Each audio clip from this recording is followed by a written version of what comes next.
আসসালামু আলাইকুম। আজ আমি তৈরি করে দেখাবো চিকেন স্যান্ডউইচ এবং চিকেন বান। স্যান্ডউইচ তৈরির জন্য নিয়েছি কিছু পাউরুটি, গ্রেট করা খিরাই, গাজর, পেঁয়াজ মরিচ কুচি, বাটার। তো স্যান্ডউইচ তৈরির জন্য প্রথমেই আমাদেরকে একটি সস তৈরি করতে হবে। তাই ফ্রাই প্যানে কিছুটা বাটার নিয়ে নিব। এরপর দিব 1 চামচ ময়দা এবং কিছুটা নাড়াচাড়া করে সামান্য পানি দিয়ে যতক্ষণ না একটু ঘন হয়ে আসে ততক্ষণ নেড়েচেড়ে এরপরে দিয়ে দিব কিছুটা গোলমরিচের গুঁড়া, দিব টমেটো কেচাপ, কিছুটা মরিচের গুঁড়া দিব, এরপর দিব বারবিকিউ সস। তো এবার ভালো করে নেড়ে সব ইনগ্রিডিয়েন্টসগুলো একসাথে মিক্সড করে একটু ঘন হয়ে আসা পর্যন্ত অপেক্ষা করতে হবে। ঘন হয়ে আসলে আমরা একটি বাটিতে নামিয়ে নেব। এখন চিকেন কিমাটা রেডি করার জন্য ফ্রাই প্যানে নিয়ে নিচ্ছি পেঁয়াজ মরিচ কুচি, এরপর ছোট ছোট পিস করে কাটা চিকেন যেটা আমি মেরিনেট করে রেখেছিলাম সয়া সস এবং ভিনেগার দিয়ে, এটা ছেড়ে দিব। তো এইভাবে কিছুটা পানি দিয়ে নাড়াচাড়া করে চিকেনটা রান্না করে নিতে হবে। এটা আমরা স্যান্ডউইচের কিমা হিসেবেই ব্যবহার করব। রান্না প্রায় হয়ে এসেছে। এবার ভালোভাবে নাড়াচাড়া করে চিকেনের সম্পূর্ণ পানিটা শুকিয়ে যতক্ষণ না তেল উঠে আসে নেড়ে চেড়ে এরপর চিকেনটাও নামিয়ে রাখলাম। এখন পাউরুটিগুলো একটু চাকু দিয়ে 4 সাইডের যে শক্ত অংশটুকু এটা আমরা কেটে রাখবো এবং এই শক্ত অংশটুকু আমরা রেখে দিব আরেকটি কাজের জন্য। অনেকের কাঁচা পাউরুটিতে গন্ধ লাগতে পারে, সেই ক্ষেত্রে আমি পাউরুটিগুলো একটু বাটার দিয়ে এপাশ ওপাশ করে একটু ভেজে নিয়েছি। এবার গ্রেট করা গাজর, শসা, চিকেন এবং আমরা যে সসটা তৈরি করেছিলাম খুব ভালোভাবে একসাথে মিক্সড করে নেব।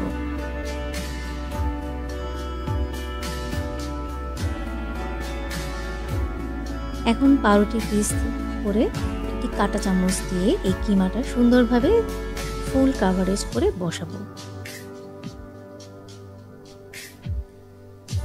এবং কিমাগুলো বসানোর পরে আরেক পিস পাউরুটি দিয়ে উপরে হালকা সামান্য চাপ দিয়ে এটি স্যান্ডউইচ আকারে কেটে নিব।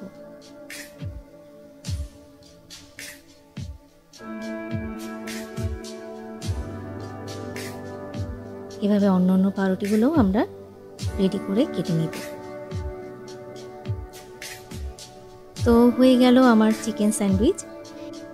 এবার কিমার যে অংশটি বেঁচে গিয়েছে এটি দিয়ে আমি আরেকটি আইটেম তৈরি করে দেখাবো, সেটি হচ্ছে চিকেন বান। তো একটা বোলে নিয়ে নিচ্ছি 1 কাপ পানি, 1 চামচ ইস্ট দিয়ে দিব এবং 2 চামচ চিনি। এভাবে ভালোভাবে নেড়ে চেড়ে দিয়ে দিচ্ছি 1 কাপ ময়দা,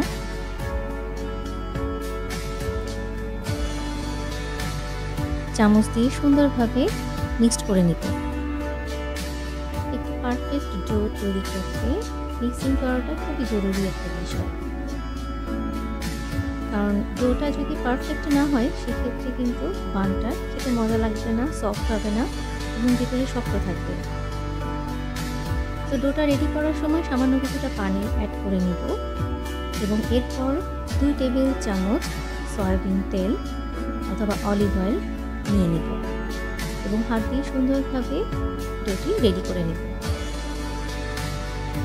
ডোটি রেডি হয়ে গেলে ফয়েল পেপার দিয়ে বোলটি সুন্দরভাবে এয়ারটাইট করে নিতে হবে যেন কোনো বাতাস ভিতরে না ঢুকতে পারে এবং এটি গরম জায়গাতে রাখতে পারলে খুবই ভালো হয়, তাহলে ডোটি সুন্দরভাবে ফুলে ওঠে। আমি সাধারণত ওভেনের ভিতরে 10 সেকেন্ড 2বার টেম্পারেচার সেট করে একটু গরম করে নিই এবং ওভেনের ভিতরে রেখে দিই। তো ঘন্টাখানেক পর বোলটি বের করলাম এবং দেখলাম যে আমার ডোটি একদম পারফেক্ট হয়েছে, ফুলে গিয়েছে। তো এখন আমি কিছুটা ময়দা অ্যাড করে এবং কিছুটা তেল হাতে মিক্সড করে ডোটি আবারও সুন্দরভাবে মাখিয়ে নিব।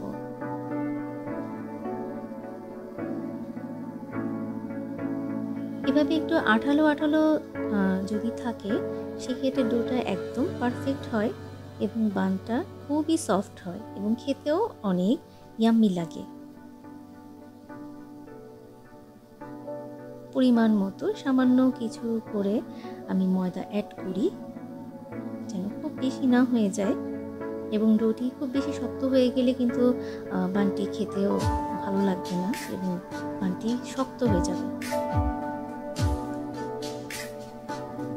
তো আমি ট্যাপ ট্যাপ করে নিয়ে নিচ্ছি এবং এটিকে আমি 4 ভাগ করব এবং 4টি বান রেডি করব আজকে।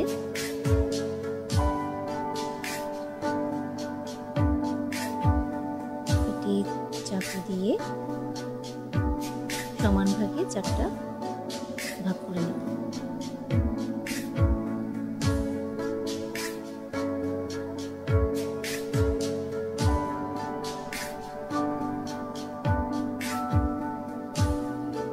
রুটির মতো কিছুটা বেলে নেব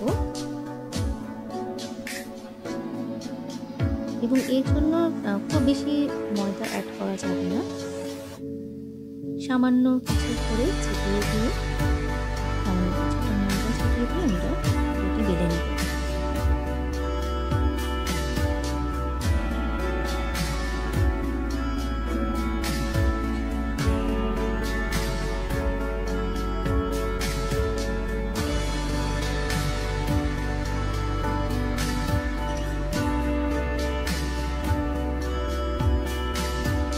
এভাবে বাকিগুলিও আমরা রুটির মতো বেলে নেব।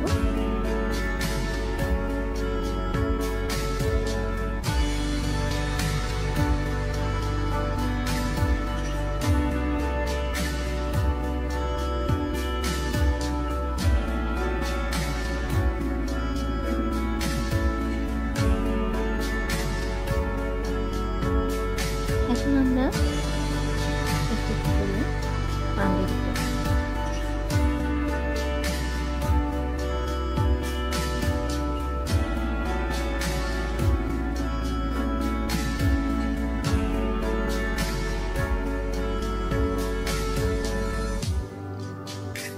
হয়ে গেল আমাদের রুটির মতো বানানো। এখন আমরা যে চিকেন কিমাটা রয়ে গিয়েছে ওটার ভিতরে আমরা যে পাউরুটির পিসগুলা সাইড থেকে কেটে ফেলেছিলাম ওটি টুকরো টুকরো করে এর মধ্যে দিয়ে দেব। এতে কিমার টেস্টটাও অনেক বাড়বে এবং পরিমাণটাও কিছুটা বেড়ে যাবে আগের থেকে। এভাবে বান খেতে কিন্তু খুবই মজা। যদিও আমি রান্নার জগতে খুব বেশি দিন না, তারপরেও আমি টুকটাক কিছুটা করার চেষ্টা করি। নতুন নতুন কিছু করার চেষ্টা থেকেই মূলত আমার এই চ্যানেলে রয়েছে। তো মিক্সিং করে নিলাম। এখন আমরা এক পিস রুটির মধ্যে চামচ করে দিয়ে পরিমাণ মতো কিমাটা দিয়ে মুখটা লাগিয়ে নিতে হবে এবং ট্যাপ ট্যাপ করে হাতে কিছুটা ঘুরিয়ে ঘুরিয়ে বানটি আমরা গোল সাইজ করে নেব।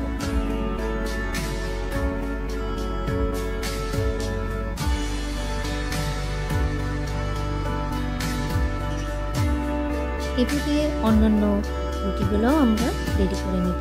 হয়ে গেল আমাদের 4 পিস বান।